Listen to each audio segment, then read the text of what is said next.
Assalamu alaikum wa rahmatullahi wa barakatuh.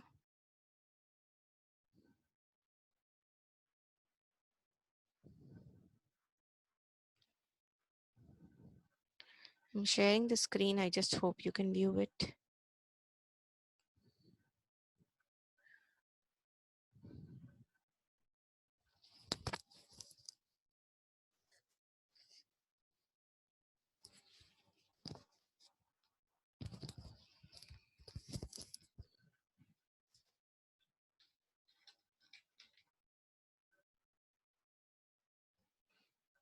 Okay, is that visible?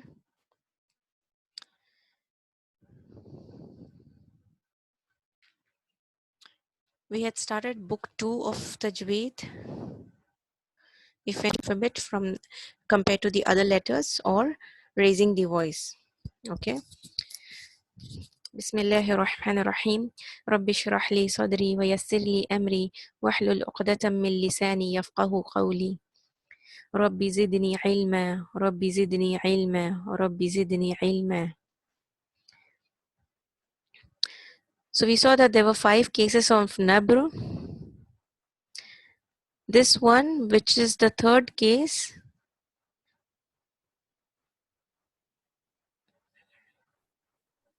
of nabr. We'll repeat from here, revision, that if you have a harf mad, that is this one, and after that you have a sukoon letter, sakin letter. So from mad, when you're shifting to the second letter, you tend to just say one letter with the haraka. When you say dalin, when you say just dalin, that sukoon is not heard. Only the li is heard. Da and then li is heard. So to make that sound of lam sukoon heard, you have to do nabr here. And fourth case of nabr was when you have a lean letter or a mad.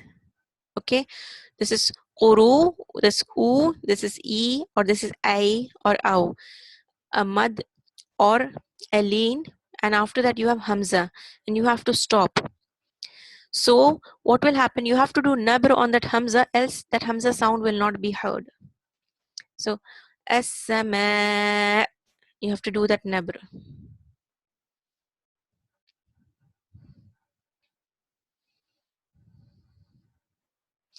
What is mentioned, one more thing is that when you have tanween fatha on a hamza, that time you will not do nabr. Why? Because then there is a mad iwad. So it will be hamza and 2 fathas are there here. So an, when you stop, you don't say hamza sukun, you say a, hamza fatha a. So it will not apply there because it will be changed to mad iwad. Fifth case, what we had done for nabr was when you have a past tense verb. You will inshallah see in the later chapters how to recognize this past tense. But past tense verb where 2 persons are doing the action will end in an alif here, fatha and alif. Dhaqa means 2 people did the action.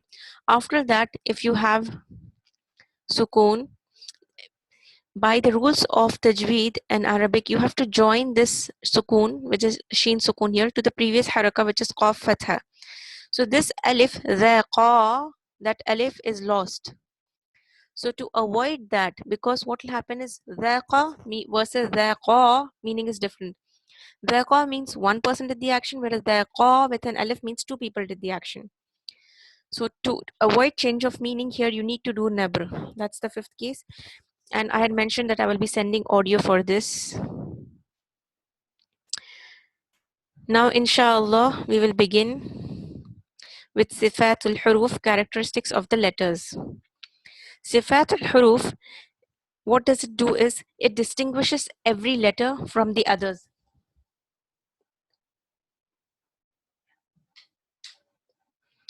Because each letter, out of all the 29 letters, each letter is unique. Now we saw, for example, Seen, Sod, and Zai all have exactly the same makhraj, same place, same point from where the sound will come. But what makes us different from the other letters is the sifat. It's characteristic, like how each person is unique, each person has a different nature with a combination of different aspects. Same way each alphabet is also different and unique. It has different characteristics, different combinations. And when you apply the proper sifat, the letters become clearer, like sa, so, sa, so. When you apply the sifat, you can clearly make out the difference between the letters just by hearing it.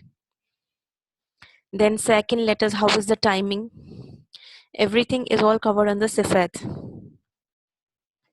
So the makeup of which letter is strong, which letter is weak, all that is known from the sifat al-huruf. So sifat is a very important part of tajweed. As we know, there are three different aspects to learning tajweed. One is makhraj, and when you do the makhraj properly, automatically a lot of the sifat also come with it. So that sifat is second, and third is the tajweed rules. Linguistically, the definition of sifat is it it serves the purpose of describing the meaning. What do you mean by characteristic? It defines the meaning. Like it is white or it is black. It is describing how it is. Or it can be abstract descriptions, like this is an education. Whereas the meaning, what we are going to use here, so the applied definition is how you're going to demonstrate the letter when it comes at its makhraj, so that you make it different from the other letters. Now you have two divisions of sifat. When we say sifat, we have two broad categories or divisions. One is sifatul asliya and one is sifatul aradiyya. Sifatul asliya is intrinsic or basic characteristics. These are already part of the makeup of the letter. They will always be with the letter. They will never leave the letter. Okay, and the other is sifatul aradiyya.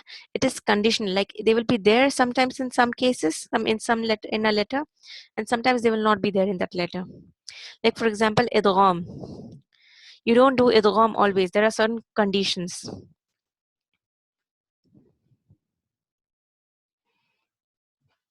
In sifatul asliya, intrinsic or basic characteristics, you will have total 8 characteristics, and they are in pairs.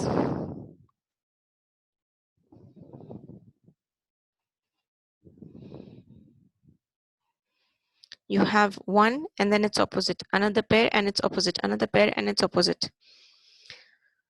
So total there are 8, and then there are 7 singular that have no opposites. Each letter will have at least 4, which is one from each of these.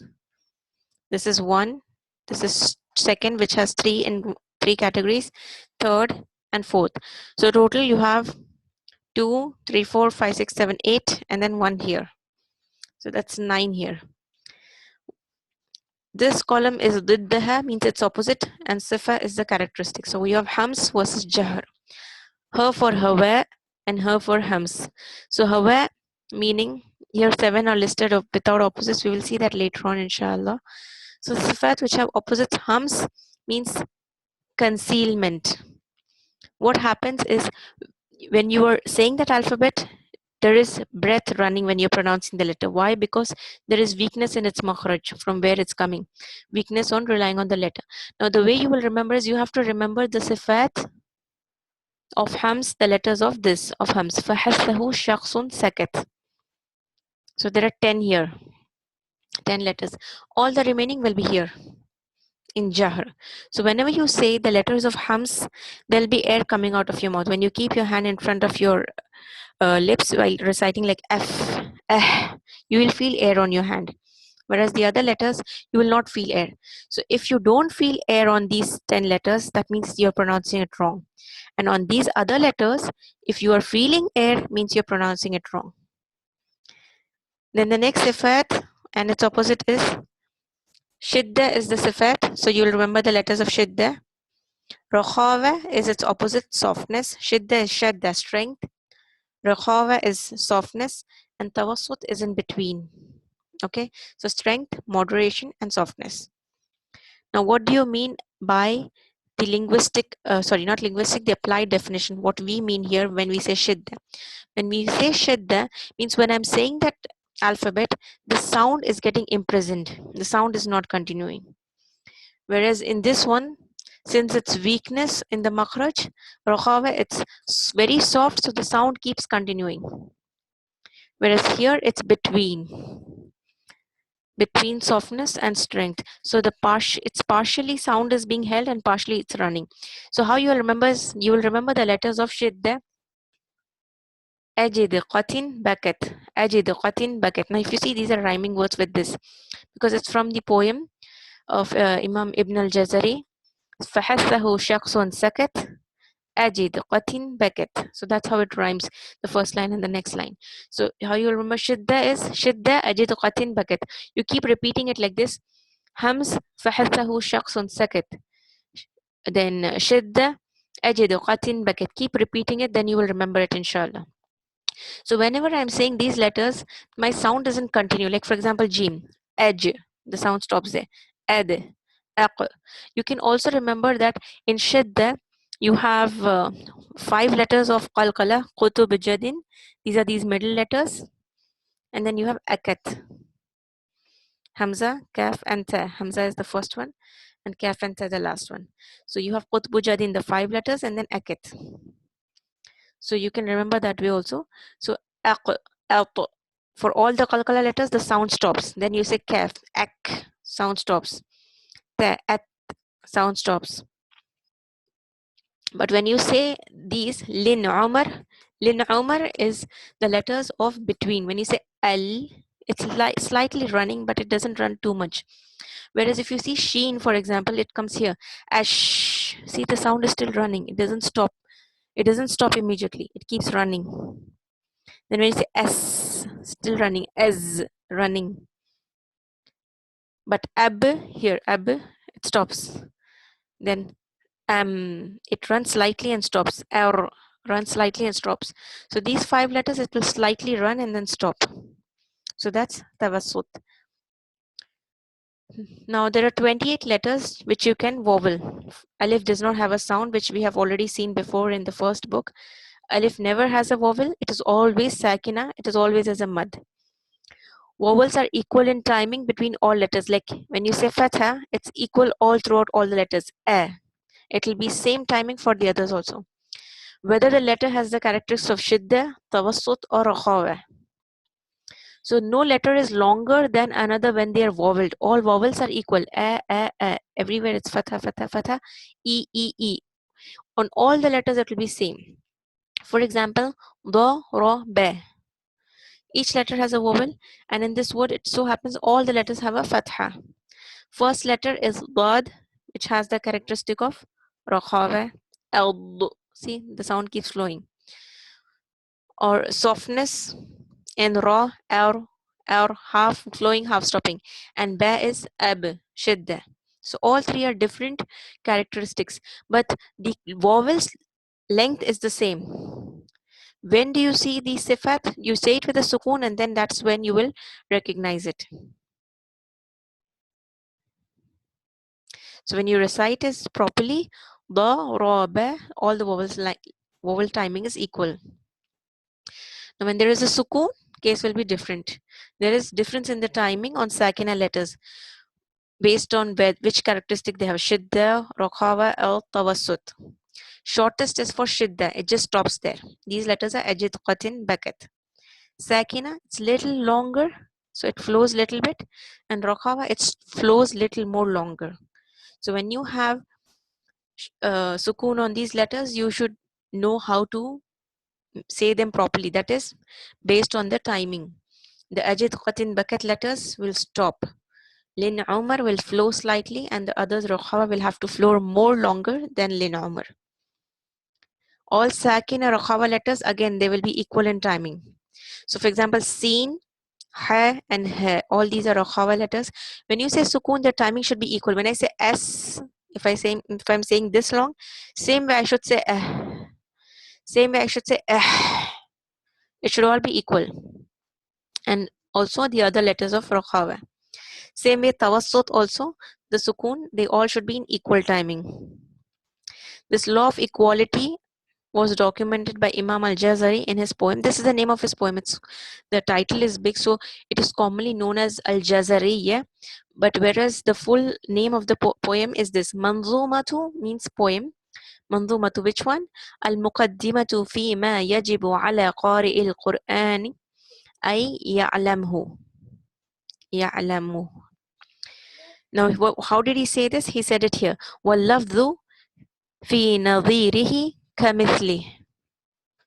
And the parallel of an utterance is the same as it.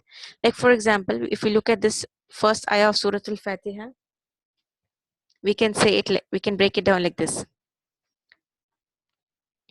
Now the first letter of this has a vowel. So all these vowels will be one count. B, me, this is la, he, ra fatha. This ha has a sukoon, this seen has a sukoon. But here B first has a kasra. So B. So first letter, whichever count you gives, all the others with haraka should be same count. Second letter is seen sukoon. Seen is rakhawa.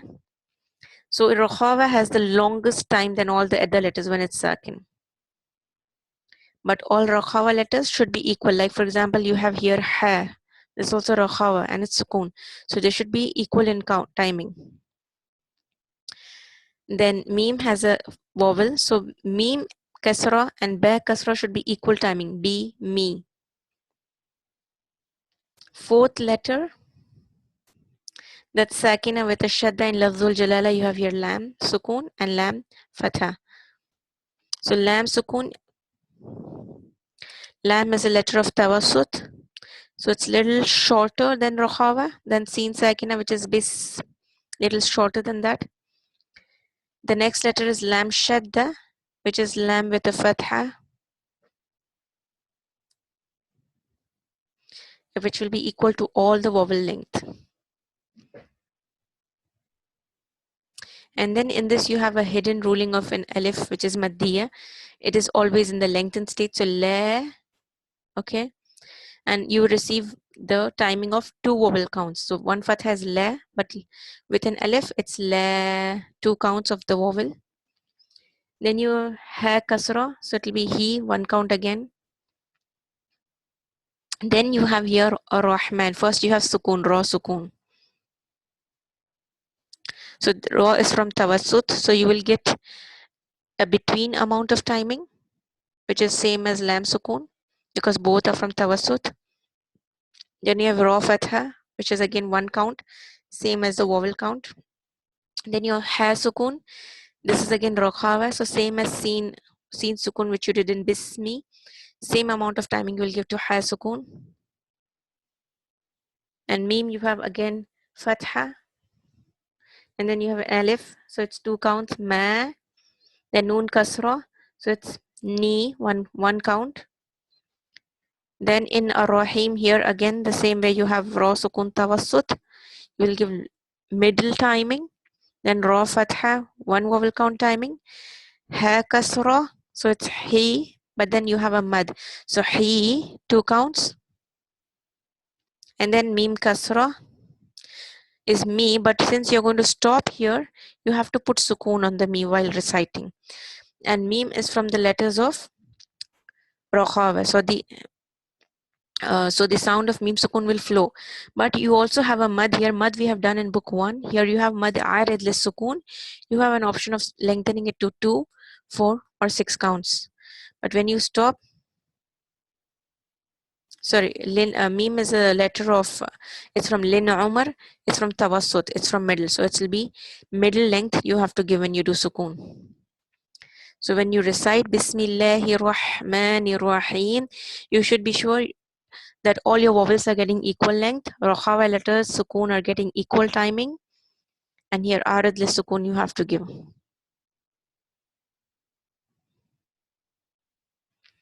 So inshallah we will stop here so that you can revise this and go through this part again, this last year conclusion.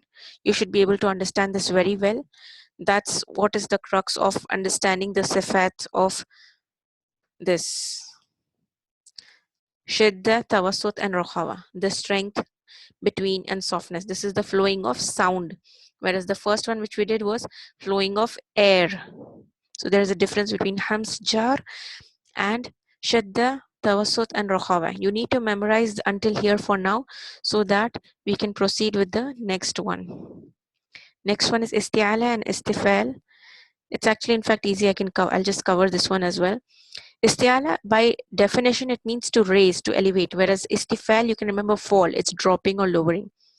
Whereas definition for tajweed means for istiala, you have to give pressure on the letter where to the roof of the mouth. Why does that happen? Because you're raising the back part, the deepest part of your tongue, you're elevating it, you're raising it. When you pronounce the elevated letter, what do you mean by elevated letter? Elevated letter are these. There are 7. These are also known as 7 heavy letters. Qussa, ضغط, qiz. Qussa, ضغط, qiz. All the other letters are light. So you have to, this pressure is not there here. So why? Because you're not raising the back part of your tongue. In fact, you're lowering the tongue. So these are the other letters. So khussa, dagtin, qiz, you have to remember. You make a chart, write down the sifat, and next to it write down these letters and memorize the letters under each category. Itbaq and infitah are very much related to this, so I will do this as well now. Isti'ala are heavy letters. Out of this, khussa, dagtin, qiz, there are 4 letters which are very heavy. They are letters of itbaq. Itbaq means adhering, and infitah is from fataha, separation or opening, the open. So itbaq is compressing the sound. Why? Because here the tongue is very much raised to the roof, so there is compression. So sad, dad, ta, and dha, these are from those 7 heavy letters. These 4 are the most heavy: sad, dad, ta, and dha. So here it is the roof of the, sorry, the tongue, back part of the tongue is so much raised that there is a lot of pressure. The rest of the alphabets are infitah. It's more less pressure than itbaq. Then the next is sifat, which do not have any opposites. Until here, revise all the sifat with opposites. You should know each sifat, its opposite, its meaning, and the alphabet that comes in each category, and the way to pronounce it. What is the difference? And then after that, inshallah, we will start with the characteristic which don't have any opposites. There are 7. The list is mentioned here before in the initial page here, this one. This is what we will cover in the next class, day after tomorrow. So inshallah, I will end the class here. If you have any queries, you can post it in the group. Okay. سبحانك اللهم وبحمدك نشهد أن لا إله إلا أنت نستغفرك ونتوب إليك والسلام عليكم ورحمة الله وبركاته.